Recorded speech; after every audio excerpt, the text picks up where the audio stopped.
You gonna leave the lights on? Yeah. I'll turn them off. I got Alexa unplugged. Guys, as we're getting ready to broadcast out, if we haven't been crazy enough to try, we're trying YouTube Live, or yeah, YouTube today, and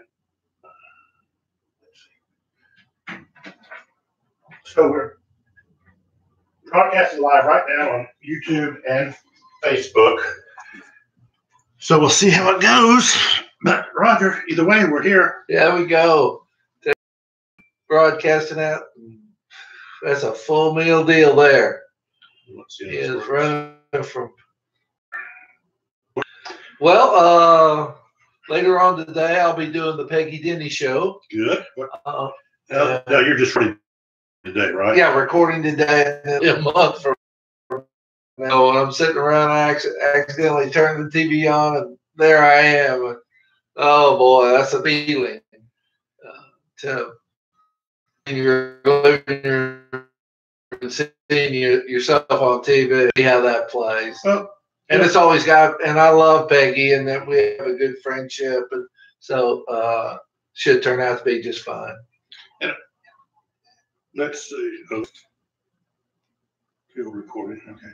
Why don't you, for those that are not familiar with Peggy, why don't you share a little bit about who she is? And well, what's amazing is that Peggy years ago was on the Today Show, worked on the Today Show in New York City while she lived in New York, and came down to be a professor at Furman University here in Greenville, South Carolina. And she came with him, and the Channel 16 WG is Christian television station, and she does a local talk show on different issues. And so and she's just a lovely lady and great to talk to. well, yeah, you guys do a good job on that show and talk about different topics. One thing I think we need to do today is, since this is the first time we're streaming on YouTube, is kind of give an overview of what Southern Porch life is, and do we have any expectations to it? Are there what do we want to accomplish and so forth? And you came up with the idea a little over a year ago. Why don't you share a little bit about what Southern Porch life is? Okay, well, I think you put it very beautifully when you say it's a state of mind, and that is right on target. We'd like to at times always be on a porch, but because of weather and other technical issues, we film where we're able to. But the whole idea of Southern Porches brings me back to my youth, living as a small boy in small town Oklahoma. One of the things that always interested me was how the men of the town gathered at a whittling area. So, and as I moved to South Carolina, I realized environment was on a porch. That people that was really the reason for the porch, was for the family. It was too hot in the house. They would come out under the fan on the porch, and they would sit, and the wind would blow on them, and it'd be cool, and they would discuss things. And that was kind of before social media, before how connected we are, that they share information they knew that the other person might not know of. They really weren't there to influence people. They weren't there to say anything. They were there just to kind of FYI, thought you might want to know. Here's something that's going on in my life. It was a way of connecting with other people in your community. And I thought that. And so that's where I came up with the idea. You and I would kind of bring the porch to them. And also lately, it's been real exciting. We've had people call in and kind of bring the porch. And that's part of the porch. What's going on in their life? What's interesting to them? What are something they want to share with us and share to the audience? So I think that whole idea, the whole nature, the whole vibe of Southern Porch has come out through that. Exactly. Now, unfortunately, I'm getting some feedback that we are going out garbled, so I don't know if are using too much bandwidth with both YouTube and Facebook. We'll keep going because we really don't have a choice. But good. Yeah, yeah. Again, Crystal saying YouTube sounds good, but Facebook is breaking up. Oh, so, Lord. So if you're having trouble on Facebook, then go over to the Southern Porch Life YouTube page and give us a watch over there. I don't know. Well, you just never know. Well, poor Facebook, Yeah. Zuckerberg's is in front of Congress. In the Congress. Maybe we could call him before he gets ready to testify and tell him, hey, we're having some trouble down there. We got some trouble with our Facebook. YouTube's working fine, but Facebook. You're not looking too good. YouTube's rocking, but you're not looking good. I love that. Oh, gosh, that's the way it works. But we may have to move our platform over.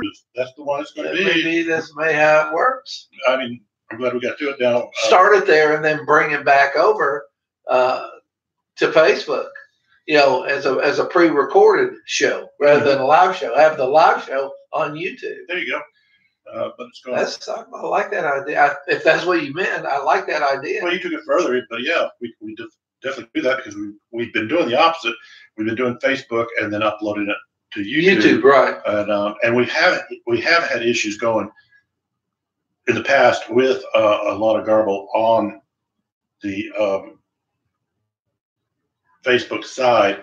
So maybe YouTube just has a better platform for it. But yeah, to follow up what Roger's saying is for those that are going to be seeing this on YouTube for the first time or getting exposed to Southern Porch Life, that's it. That's all it is we just talk about what we talk about, and a lot of times the discussions are driven by the feedback we do get on Facebook.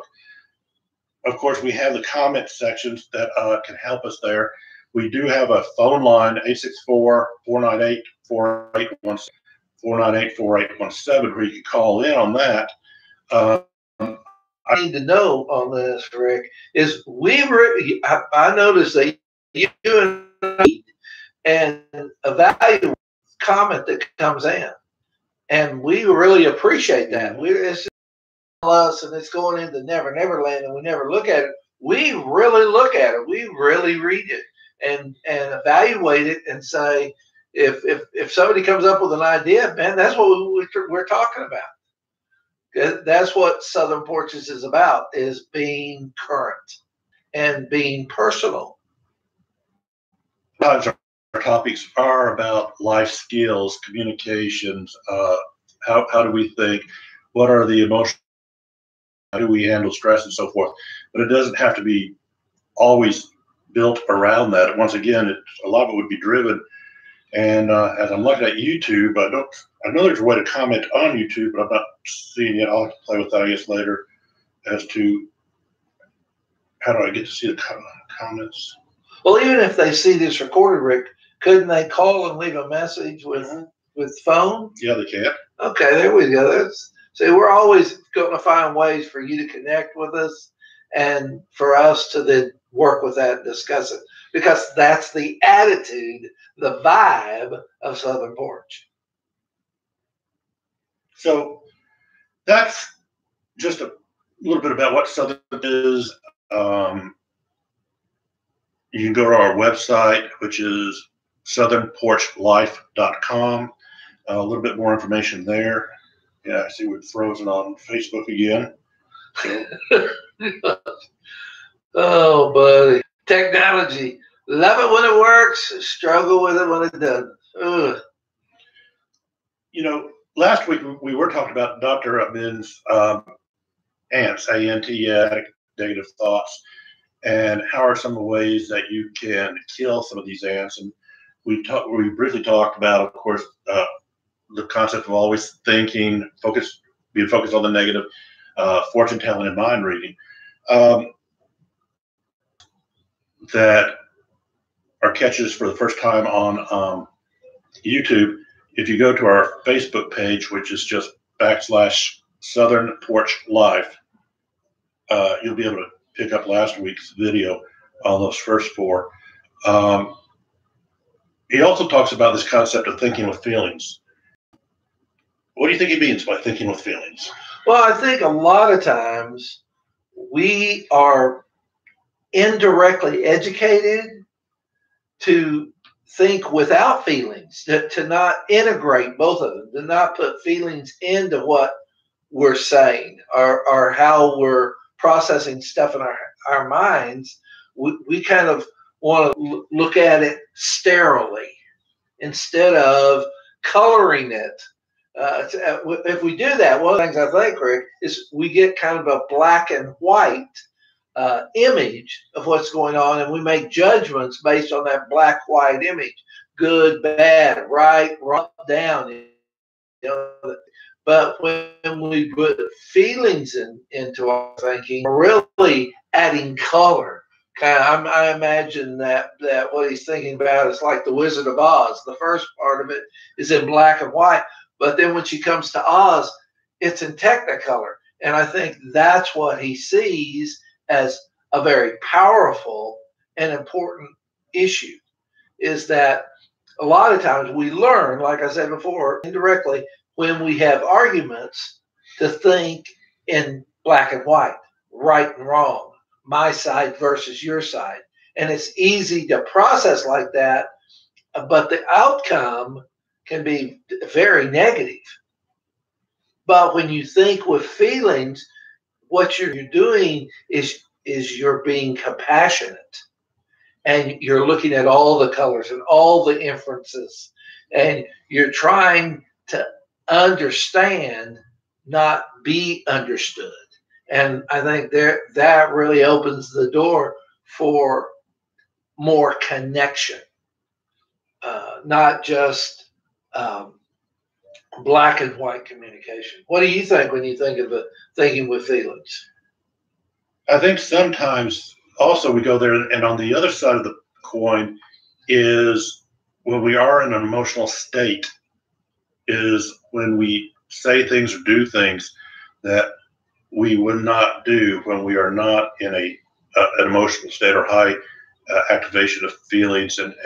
And so a lot of times we have to look at our world and not let our feelings be the driving factor as to some of the decisions we make, or some of the words we use, or some of the ways that we think about life, and wait till we get out of the activation or the high mode, and let our thoughts be driven more by the reality of the situation and question, is this true? I'm mad at somebody, or I'm happy with somebody, or whatever. But again, put the situation and have a chance to compare them to the reality of the situation. One thing I think of it, and I'm going to be a little therapeutic here, mm-hmm. but congruent affect. Mm-hmm. That what's going on with you and how you're communicating connect.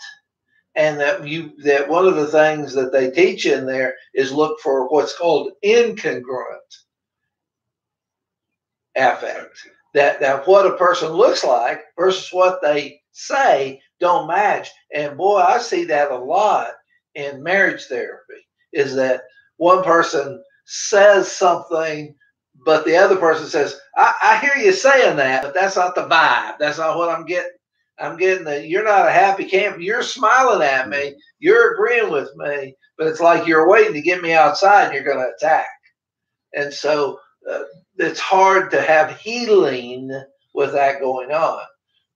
And that exactly, and that some of that's driven by what they call historical concept, or this historical aspect of it too. Is if you have a history of a reaction, then it would be normal that you're going to have that same expectation of that reaction until the history or the going forward or the future has changed. That's a good point. Is that does happen quite a bit in the therapeutic process, where the what's being received does not match the history and or even some of the other signs that are being given at the time. Right, and I think that's where I did get these problems in our family. We wouldn't have these problems in our marriage. If we could just communicate, I hear that all the time, communicate. But communicating, it's how you communicate that really makes a difference. And how having a third party to help direct the howness of how you're communicating makes a big difference. And that you can, like you say, get into a historical pattern in your marriage. I always think of people saying, when we met, not married, when we first met, you didn't play. But now that we've been together for 10 years, you talk to me differently. You treat me differently. I want the person that I was romantic with initially. I'm not that happy with where this has become. And the other person says, I've not changed. I'm the same person I've always been. And there they are. And that's actually a good avenue to start traveling a little bit, because as we're talking about thoughts and challenges in relationships, especially within the marital relationship, and you're not the same person. I think I don't know if you agree, but a lot of times after 10 years, they're not the same person. And the reason I'm saying that is because when you first meet somebody and you want to get them attracted to you, right, you're not going to be on your worst behavior. You're going to be on your best behavior. Oh, without a doubt. You're going to buff up. And that's like, what I'm think of, Rick, is like selling the car. Mm-hmm. When someone's selling the car, boy, they vacuum it out, they wax the car, they put oil in, they tune it, and and then a lot of times it's hard for them to sell. So, this is a great car. Well, but that's not how it's operated day in and day out. And there is what I think helps a lot of marriages is what we would call marriage tune-ups. Right. That we get in the marriage, we never tune it up. We change, life changes, situations change, and then the marriage it's just not running because we've not done the tune-up, so to speak, of it. And I don't know if there's some gender specificness to this, but obviously from the genetic makeup of men, going back to the days of the cavemen, the idea was all about the hunt. But once you had the kill, it was over. Yeah. And I think we look at the same thing sometimes in relationships. We'll pursue until the I do. And then we think, well, I caught it, so I don't have to do any more hunting on this. When in fact, we as men need to be pursuing our wives more after the I do than before to keep that marriage tuned up and strong. Yes. And one of the problems with that, Rick, is how we're taught. In older generations, there wasn't a high demand for them to need to know. They didn't have to. If they found something, they caught them, everything was fine. And in the marriage wasn't necessarily fine, but they went through it. They got through it. But I don't see that happening today. That the tolerance of the couple diminishes greatly over time. And so you've almost got to go to an outside source to gain information. And that's hard because all your life growing up, watching your parents' marriage, watching your family's marriage, that is a great education. That is a strong education. But what we don't question is that the right information? Is that the productive information? And so I see a lot of people, and like you were talking about, Rick, where they know how to get married, but boy, they don't know how to be married. And they don't see the difference there. And that's very important, that you have to have a life of full color communication for it to work over the long run. Yeah, that's true. Looks like we're still breaking up a little bit. YouTube still might be doing good. As Roger brought up a good point before we got on. You look at some WSPA and your Carolina and so forth, and those guys do great. But yeah, they have a stage manager, they have cameramen, they have sound technicians. Well, yeah, they have a huge operation, and it really is huge. And cameras and directors, and there's a lot of people. And I think that's one of the great things of doing this show. Because, Rick, I think there was a time when I was wondering, why all these people? And the more we do this show, I realize, oh, if this person was around, or this equipment was around, or if we did it this way, well, we would get the exact same product they're getting on the broadcast. You know, this is kind of baseline television here. You know, just the basics. Well, I mean, like I said, we made huge progress today by going YouTube and Facebook. There we go. Hey, but you know, you're not going to make progress standing still. Yeah. You're not going to move forward standing still. Labeling. What do we mean when we want to kill those ants, automatic negative thoughts, but we use labeling in the process? What does labeling do as far as the negative side, and how do we control our labeling in order to kill the ants? Well, as I've said in the last thing we were talking about, which was thinking with feelings, you know, labeling is taught. It's not like you come out of the womb with labels. You know, you watch what the people who are raising you tell it. You know, this is this. Socially, you watch. If they don't say it, you watch how they respond or how they act, and that is the education you get. And so what you have to watch is that in some families, not in all families, but in many families, what happens is that they have a tradition of coping. How do they cope? How do they deal with life? And one of the ways that many families have learned to cope with life is they label. They don't really process. They don't really think. You know, if this is what Northerners do, this is what Southerners do, this is what men do, this is what women do, this is what country folk do, this is what city folk do. That's labeling. And you can imagine how dangerous that becomes. You know, you really don't get to know and develop the situation. You just throw that label on them, and you then make judgments based on the label. And you can imagine how dangerous that is. It just stifles the situation. And so when someone tries to grow and be different and adjust, then people who are labelers, they really fight hard to stick with this. These are the two phrases, Rick, I hear people say all the time.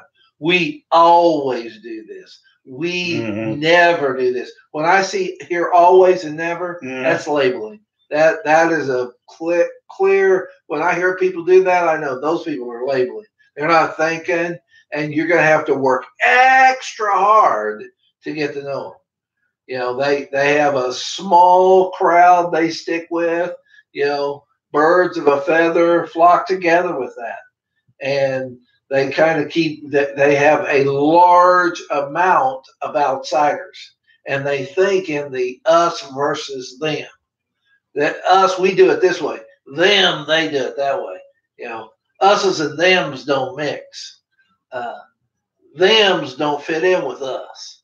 And they put up this giant emotional banner to keep people at a distance that aren't like them. And that's where I see labeling coming in and being a very negative element. Well, I think the biggest place labeling is a negative is personal growth. You see, because you got to stretch to grow personally. And you know, but if you're part of a labeling thing, this is the way we do things.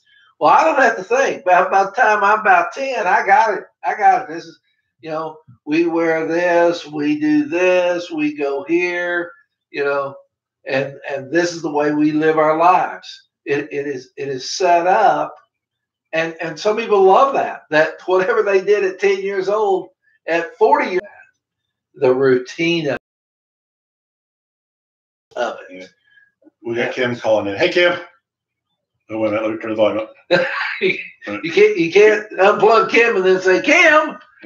Well, this is coming off the internet, too. Oh. Hey. Yeah, it's still a little garbled coming in. Oh. This office, we got a full house today. Everybody's in the office, so and they all use the same bandwidth. So I don't know what our chances are. Oops. Yeah, it sounds like you have packets, and when you do streaming, it has packet sizes that it sends out over the thing, and that stresses your bandwidth when you try to do it over two different types of things. Basically, it's going in two different directions. All right, so then next week we may just try the YouTube side. And yeah, the YouTube's clear. I think that's what I'm sure it was Christopher Ashley said, but it looks fine. Yeah, it's crystal.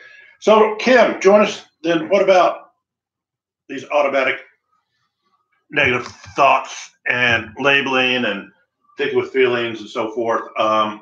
What do you work with in that respect? And go ahead, first of all, just share with everybody what you do about Alpha Omega. Okay. Yeah, I'm at Alpha Omega. We're in with Hillcrest Behavioral Medicine. Jeffrey Craddock, he's the doctor there, psychiatrist. And so basically, we do a little bit of everything. As far as, I mostly I think is becoming more marital, but being in a psychiatrist's office, you're bringing in clients that are dealing with anxiety and depression and bipolars and schizophrenia and all the different things. So it's very very broad and very diverse, and I just love it. I mean, I just love what I do, and I love the folks that that opportunity to work with them. Yeah, Kim, I love that. That's something some people don't understand, which is either you love working with people or you don't. And if you're going to do therapy, you best love people because it has a vibe to it. And that's the one thing I've seen from people who do it over and over. They got the vibe. They say, I love doing this. And then you say, you love talking to people about problems. And what I hear from therapists, I love talking to people. I love the vibe. They feel very worn out. And sometimes that happens, eventually, especially if you end up in an emergency type session and you end up for, a couple hours, it can be a little draining, but, we just feel, invigorated once you're back into that person's life and you're helping them and you're seeing them, be restored to the things that they want. And it's those victories that, just keep us going. And that's the fun part. Yeah, there's nothing more energizing than progress. Absolutely. Seeing people progress in their lives is energizing. It doesn't take away energy; it brings energy. Amen. It's the truth, and it's so nice to do that. And I come from a Christian perspective, but there are those folks that come in there that do not have a belief, but I'll tell them I'm coming from a Christian perspective. And if I say something that's pretty wise, it's probably out of the Bible and probably not out of my head. So that's the truth, buddy. That's how it works. So I just kind of live with that. I think, Roger, you said something very interesting a minute ago, where you were saying where I never, or, I always. Yes. Is that the truth? We get into that lie. I think that's one of those things that we keep saying that over and over until eventually we believe it. And we think that we can never do something or always do something. And the fact is, there are very few absolutes in life. Well, Kim, another thing in that is close. If we disagree with you, you eject us. So what happens in these labeling situations is that people have a close band of people all their lives. and they're the same people saying the same things over years and years. And the people that are in our lives also, you're right, because as Kim's saying, we got to watch ourselves that we don't label ourselves always or never. I always screw up, or I never get that right, or I'll never be successful, or I'll always, get to this point. But then we come into it and we find out that we're saying the same things about, it could be your boss. He never will like me, or he never likes the work I do, or he always criticizes me, or it could be, again, in a marriage relationship, she always, there it is. She always tells me I'm wrong, or she never, compliments me or gives me feedback and so forth.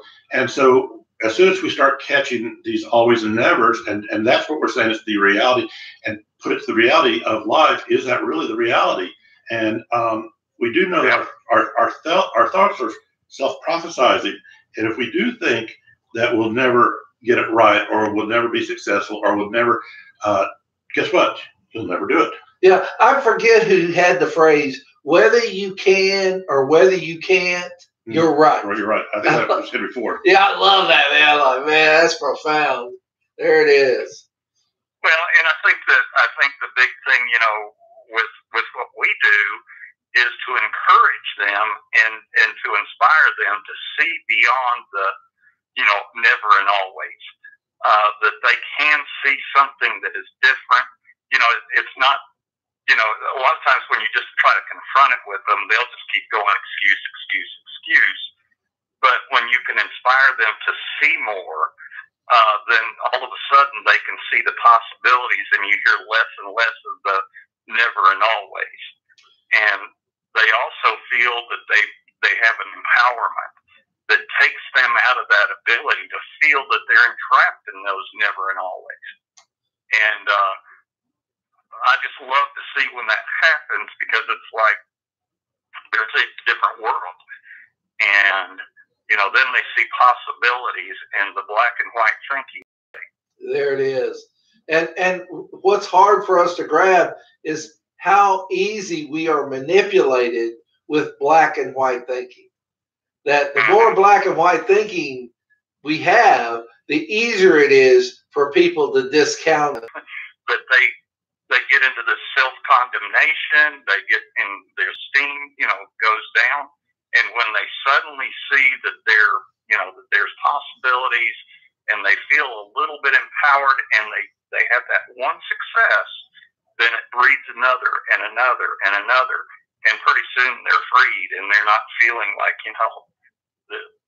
their life is over because the person that they're with won't change, or, whatever. They just get stuck there, and that's without intentionality. Then we will always be disappointed that our behaviors have not changed. But once we accept the idea that we have to be intentional about the behavioral changes we want in our lives, that's where we'll start seeing the progress and the successes that are there. So again, taking this example here, you have to be intentional to catch those always never thoughts and reframe them.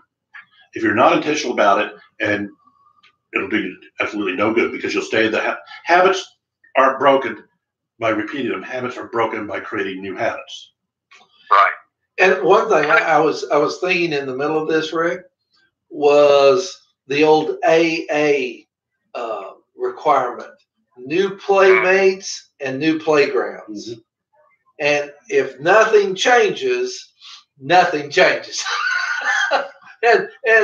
But people somehow think I can continue to do the same thing and I'm going to get different results. And through my life, I have not seen that. I have not seen that. I have not seen routine bring significant change in people's lives.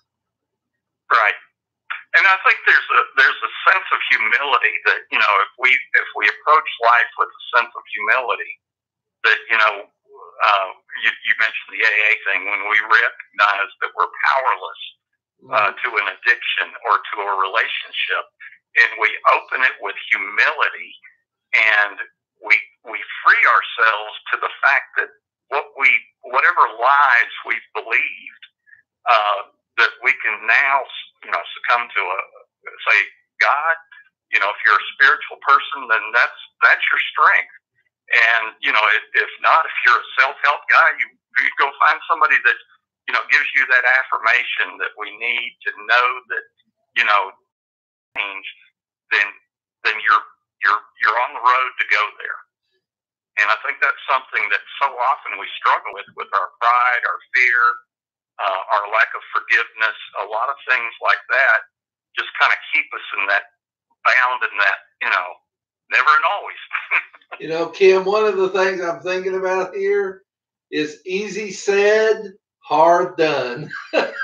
Yeah. Oh, gosh, we can sit and talk about this, but boy, getting into it, wow.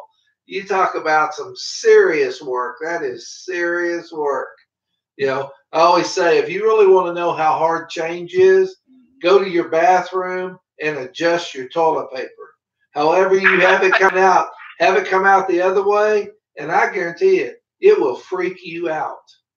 That's how Roger, I always love your analogies. I'll tell you.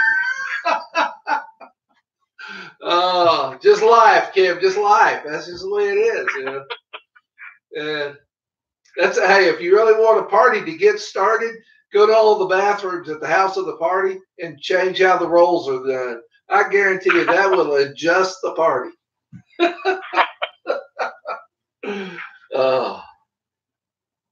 What you thinking, Rick? Well, he talks about the two last concepts are catching these negative thoughts, are how do we personalize and do we blame?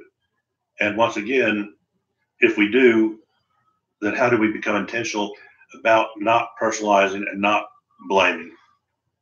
Well, I think Kim's got the answer. Humility. I think that is a cornerstone of the personalization and blame. I think you have to be in a us versus them mindset to personalize and to blame. Yep. But I think when you're humble, like Kim says, I don't think you can do that. Can you, Kim? I don't know. Help me with that. I don't think you can either. And I think it's kind of like,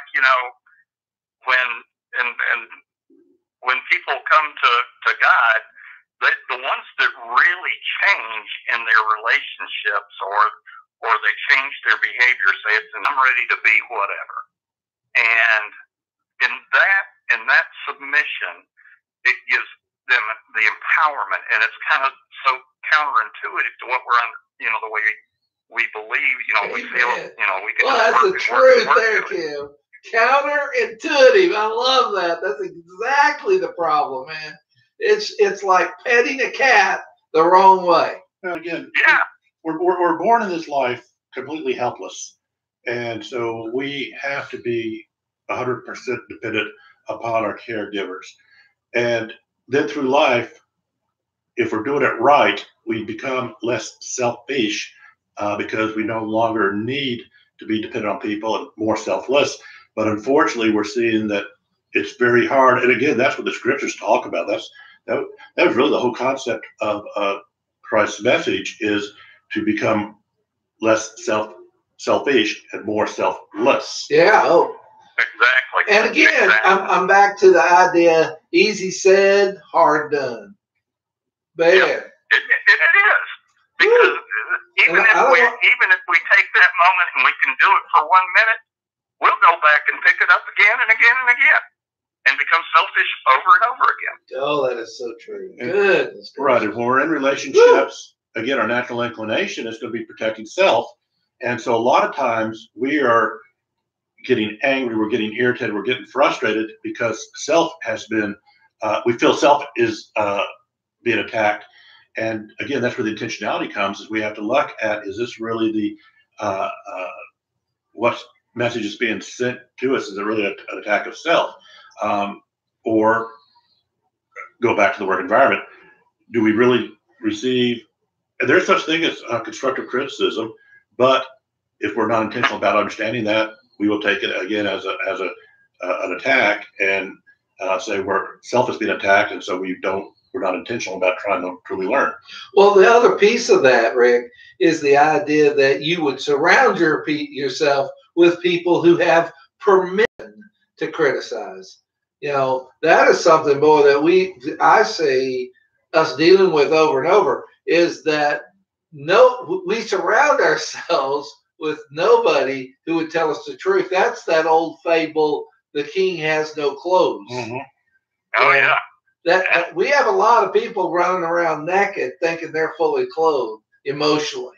And boy, and they don't want to hear that what Rick's talking about, they don't want to hear anything but agreeance. We are an agreement society right now. I'm only going to surround myself with people who think and act just like me. And so you can see people outside that look at it as you're just a robot surrounded by robots. It's not true. It's not personal. But when you get down to people who are truly humble, wow, is a unique individual and a dynamic individual there. I've noticed the older I get, the humbler of people I notice, if there's such a phrase as that. But when I notice people are humble, wow, it's like they hit me with a stick. It's so emotional drawing right there. They're so pliable and wise too. Yeah. Because they can receive all this stuff and they can see things that that I completely overlook, but they see things that because they don't come in with a always and never attitude. They come in with a that's possible. Yeah, that I can see that. And I can accept let's examine it. That is one of those kind of things where it's like, woo, when you get around people that somehow have authority in whatever structure you're in, and they say, well, let's consider that. It throws you back. It's like, say what? Yep. Wait a minute. Seek to be understand before you seek to be understood. Right. Amen. I love that. And that is more powerful, I think, as I get older. It went from this size print to this size print in the time I've grown older. But the strong force there, Kim, I think you've hit that nail dead on the head, and that is, are people lead, and that is hard to do.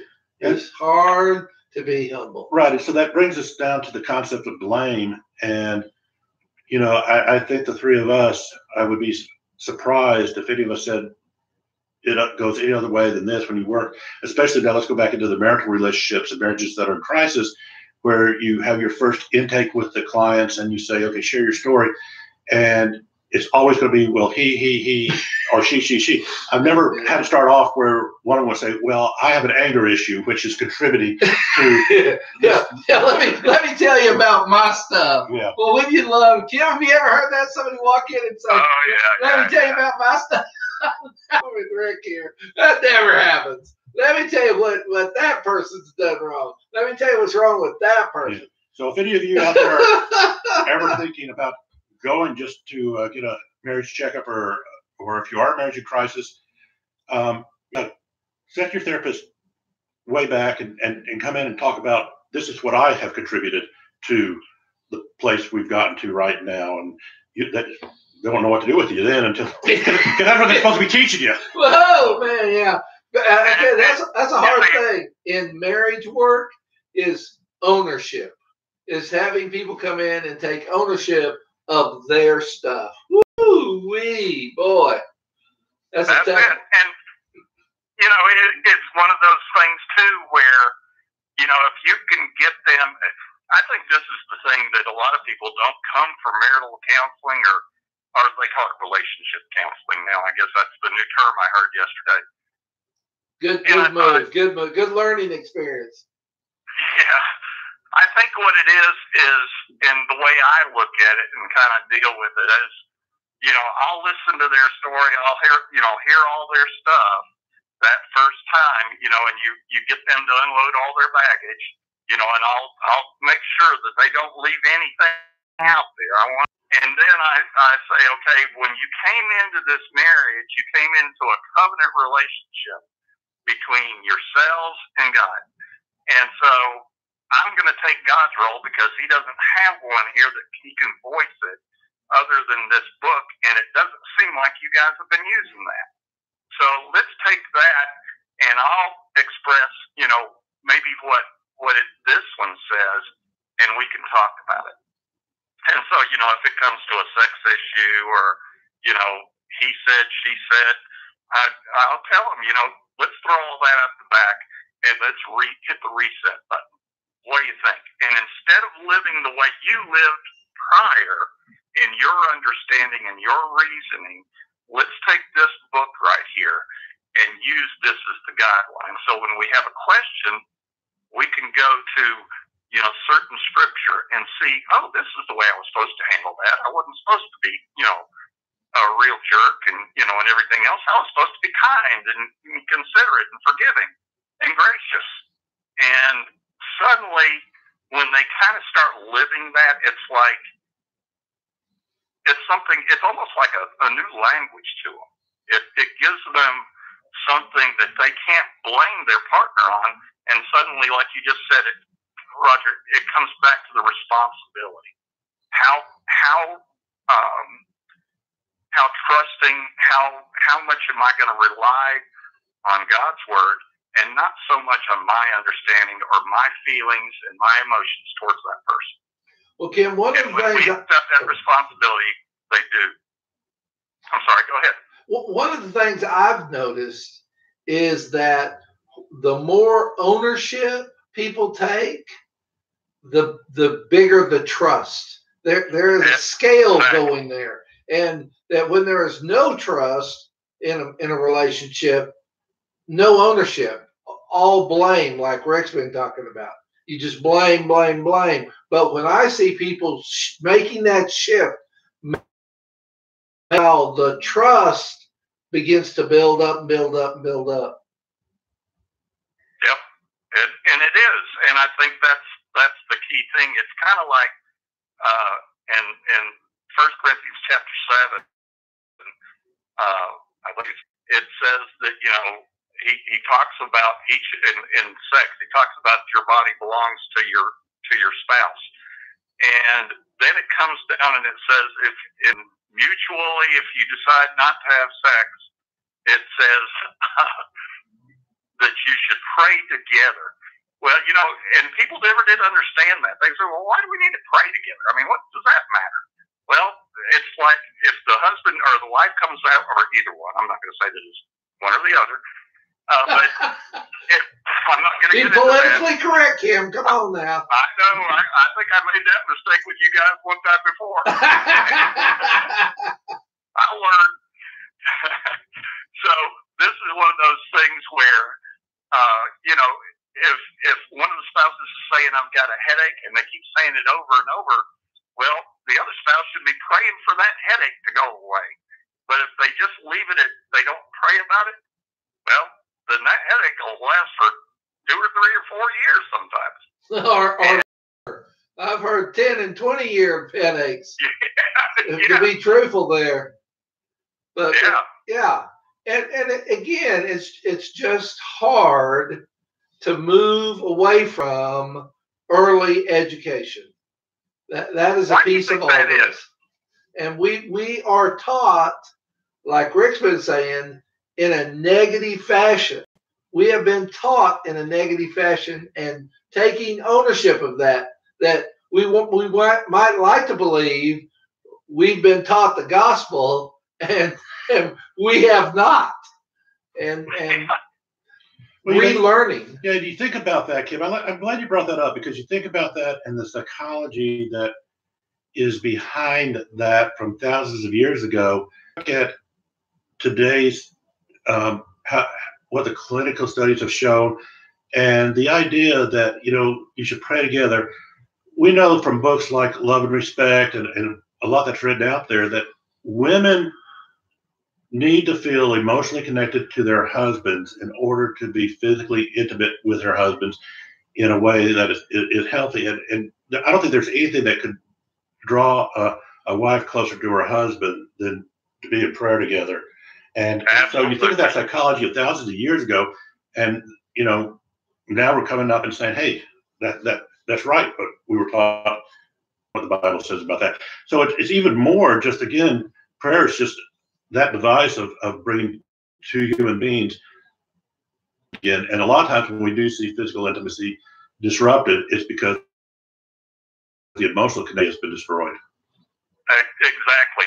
You know, one of the things that the first homework for all my clients is for them to go, you know, when they go get in bed, to sit there and confess to God, each independently, the husband go first, and express his hopes, dreams, and fears to God.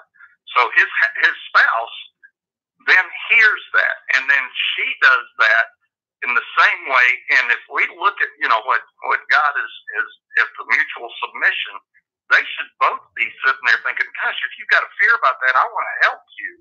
I want to be there for you. And so often, you know, they don't even know what the fear was. I didn't know you were worried about that. I didn't know that was a concern you had. You know, I the way you did it in that. And all of a sudden they change, and if they have any emotional connection, and like you said, Rick, that's the godly and emotional connections that we have are what bring that intimacy, and that little top piece of sex comes from that.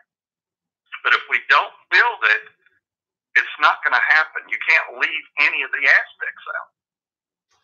Kim, have you ever noticed that when people die and they leave a spouse, that the spouse finds out all this stuff, and the one phrase is, I never knew. Now, they may have been married to that person for 30, 40 years, but this they didn't know, and it's because of what you talked about. There was never a time of sharing, of connecting, of being real.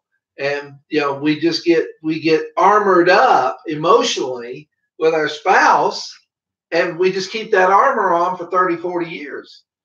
And do you think it's because, you know, we can't trust our spouse as a counselor and best friend, that maybe they have, you know, a bias spot or something like that? They're not on my team. You know, you hear that one a lot. We're not. I think, Kim, I think they're taught that. I think that is an old, poor educational subject right there.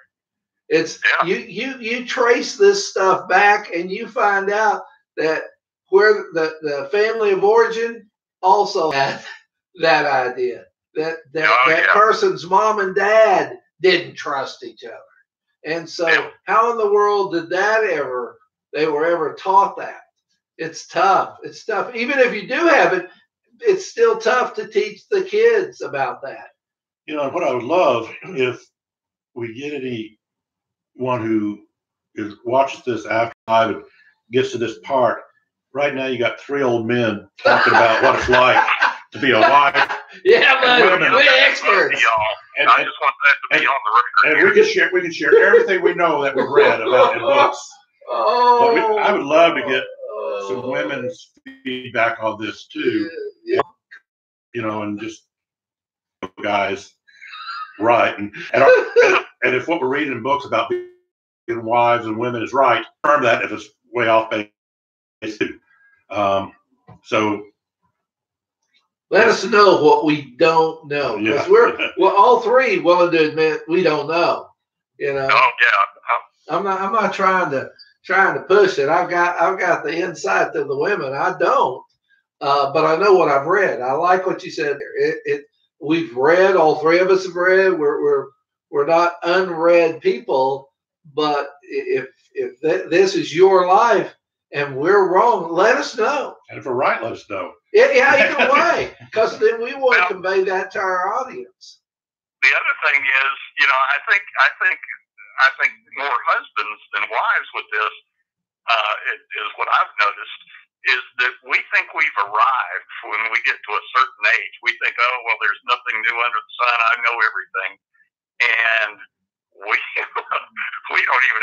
don't know the first page yet. Oh, you know, that'll preach, Kim. That will preach right there.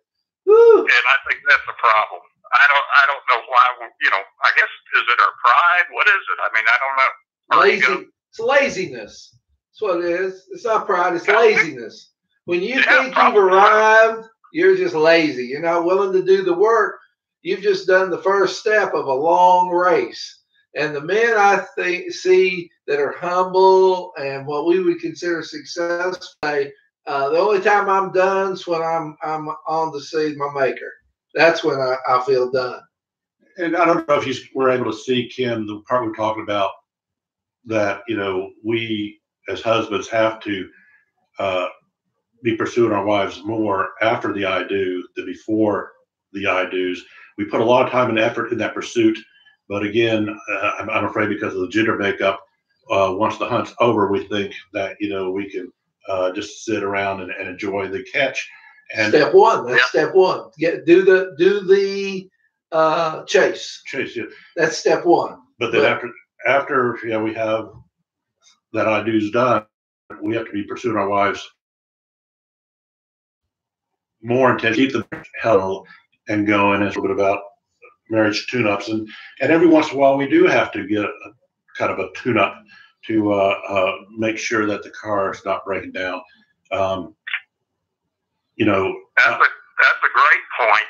I did a seminar last year, and there was a couple in there that had been married for 40 years, and I gave them a questionnaire, and some things to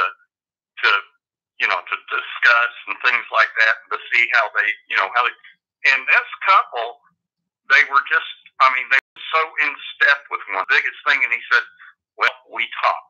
We don't always agree. We don't always disagree, but we absolutely talk. And so we know each one of us. And so if he's taking the lead, I'll follow him. If she's taking the lead, I'll follow her. And they don't miss a step. And it was so encouraging to watch them, share their story with these younger couples that were just, they were just so out of step with one another. But, like you said, husband, he realized, I've found the woman that I want to share the rest of my life with, and he was going to, worship her and understand her. And he said that was the first thing I wanted to know. He said I wanted to know her more fully. And she was saying the same thing. And they just made that a devotion to one another throughout their life. And 40 years later, they act like, 15-year-olds. They hold hands. They're just a tremendous couple. And I was so, thankful that they were there for these other couples that were in there that were struggling to see that. And it was just tremendous. And I wonder, I guess maybe that's the thing. Maybe when we walk in the park and we see these older folks that are holding hands, and lovey-dovey, and we hope they're married to one another, that they're doing fine. And we should, wonder, how did you get there? I want to know that. And we never get to that point where we don't want to know. Yeah. And we also, it kind of when I get to work with my couples is, that I hear sometimes, well, we really don't have anything to talk about. And I'm thinking, okay, so you both know who your fourth grade teachers were, or each other were, and teach you. And I don't know where he or she went to fourth grade. Oh, so you don't know everything about each other. And what did they want to be when they were 12 years old versus what they are now? And so we have a lot to talk about. We just got to, once again, be intentional about asking our partner, what it was like to be a certain age, or live a certain place, or go to a certain school, or why did they choose the career they got into, or why are they not the same career they chose? And, what was life like before me? One of the things I always ask couples to do is, I said, do you want to see how different you are? One of you load the dishwasher one day, and then the other one do the next day, and you'll see how different you are. And it's just one of those things. Yeah. And I think that we often think that, oh, my like me, and then reality is probably not. Probably not.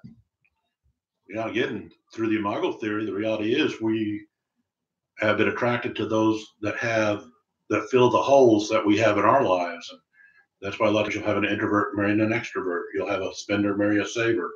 And when we date, that's what we are attracted to is, oh, they always like to have fun, and I never have fun. But then after you get married, that becomes your biggest irritant. Why are they always wanting to go out? I always said, stop that. I just want to stay here, or the opposite. Oh, he's such a homebody, and I don't like fires that one much. So we gotta remember what attracted us and what we appreciate about it. Well, thanks, Kim. Thanks, always, Kim. A lot of good impact and good. Fellas, I appreciate it very much, and I really enjoyed this with you guys. No, our pleasure.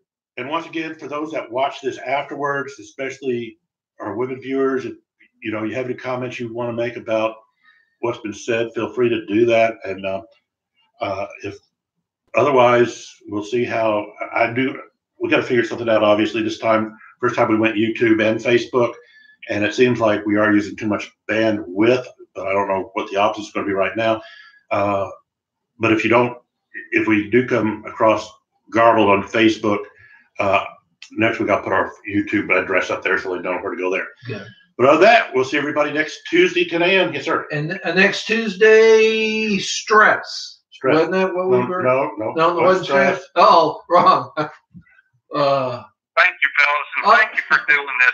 You're helping more people than you'll ever know. Oh, thank you. Yeah. Thank you for being part. You're helping people too.